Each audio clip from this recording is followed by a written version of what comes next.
reacció popular, tota aquesta reacció mobilitzadora als carrers i d'organització, diguéssim, de la gent, comença la setmana passada, quan el dimecres apareixen diverses furgones i cotxes de la Guàrdia Civil i es detenen a 12 als càrrecs públics electes del govern de la Generalitat, no? I en aquest context on l'escala repressiva per l'estat espanyol, per part de l'estat espanyol, veiem que comença a elevar-se, que comença a pujar, veiem que la necessitat de mobilització popular, i no solament mobilització, sinó d'autoorganització i d'organització per part de les estudiants als carrers, és necessària. Entenem que hem de sortir a defensar ja no solament les institucions catalanes, sinó la dignitat d'aquest poble que s'ha expressat reiteradament vegades i vegades i vegades als carrers exigint aquest referèndum i exigint aquest alliberament nacional. És quan comencen aquestes mobilitzacions que nosaltres convoquem aquí a la plaça Universitat de Barcelona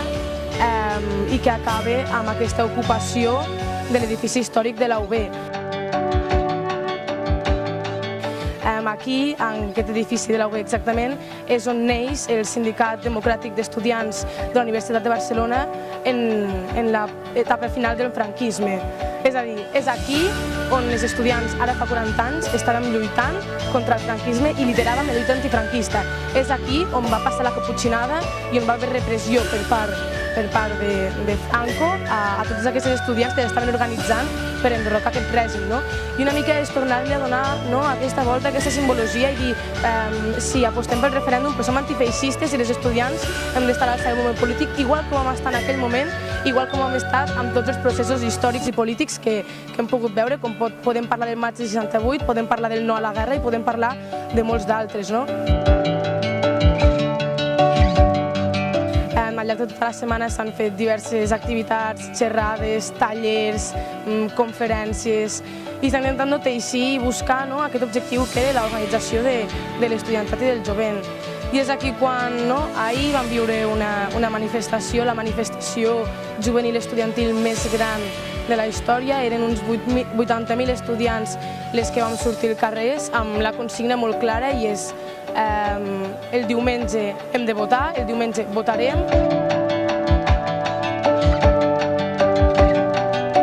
Una mica és aleshores quan nosaltres com a sindicat d'estudiants dels països catalans que apostem per una banda, òbviament, per la defensa del referèndum fins a l'últim minut, ja que creiem que és l'expressió popular la que ha de decidir quin és el futur d'aquest cas del Principat de Catalunya i òbviament nosaltres apostem per votar el sí. Més enllà d'un sí per l'alliberament nacional del nostre poble i perquè entenem que òbviament l'estat espanyol és un estat opressor ja de cara a la nostra llengua, la nostra cultura política, etc. Pensem que més enllà d'això hi ha una oportunitat de construir, diguéssim, o d'assentar les bases d'una república catalana on, diguéssim, nosaltres com a estudiants i tota la base popular d'aquest país pugui decidir i pugui incidir en la construcció d'aquesta república i de cara al procés constituent sentar aquestes bases que poden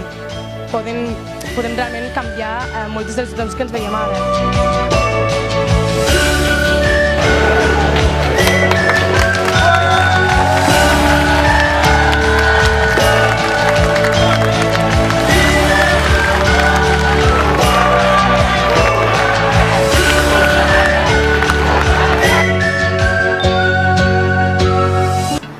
Com a RAN ha estat un curs polític intens, fa mesos que treballem per defensar aquest referèndum. De fet, vam començar la nostra campanya L'organització és la clau de la victòria per posar en valor que seria definitivament el poble organitzat als barris, organitzat a les ciutats, qui garantiria que aquest referèndum tirés endavant. Vam començar aquesta campanya assenyalant la seu del Partit Popular com a hereus del franquisme, com a hereus del règim del 78 i dient que aquesta gent no ens deixaria votar. I de fet se'ns va dir violents pel fet de portar urnes davant d'aquella seu i manifestar que passés el que passés, el jovent estaríem disposats a tirar endavant el referèndum. Temps després tots hem comprovat que els violents eren ells,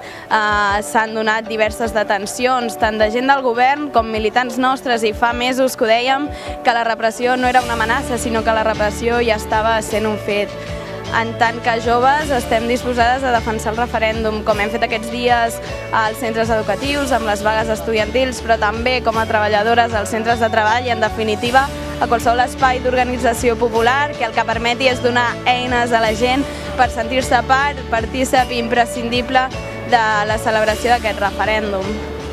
Entenem que aquest referèndum, en definitiva, és una eina més, una eina per avançar cap a la construcció dels països catalans socialistes i feministes i que, com a tal, cal reivindicar-lo i cal garantir la seva celebració, però que, en tot cas, amb aquest referèndum no acaba res. Mor el procés, però comença la lluita per garantir que aquesta nova república estigui al servei de tot un poble. Per això també fem una crida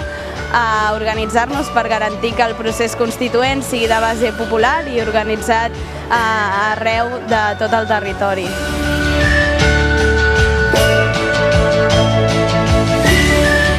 Perquè només a través de la independència d'aquesta part del país en un inici i dels països catalans al complet podrem canviar amb el model de relacions polítiques, socials i econòmiques que tenim en aquest país i podrem donar a la gent el paper protagonista que creiem que ha de tenir en qualsevol societat, més enllà del paper que hagin de jugar les institucions, que entenem que en tot cas ha d'estar subordinat a la voluntat de tot un poble.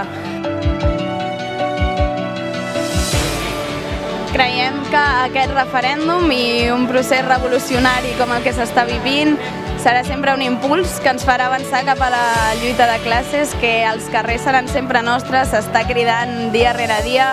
que surts a les places i la gent crida vaga general i més que mai hem d'aprofitar tot aquest múscul que estem aconseguint. De cara al dia 3 també garantir que aquesta vaga general que està convocada sigui tot un èxit, perquè en definitiva, com dèiem, el dia 1 no acaba res, sí que mor el procés però comença tot.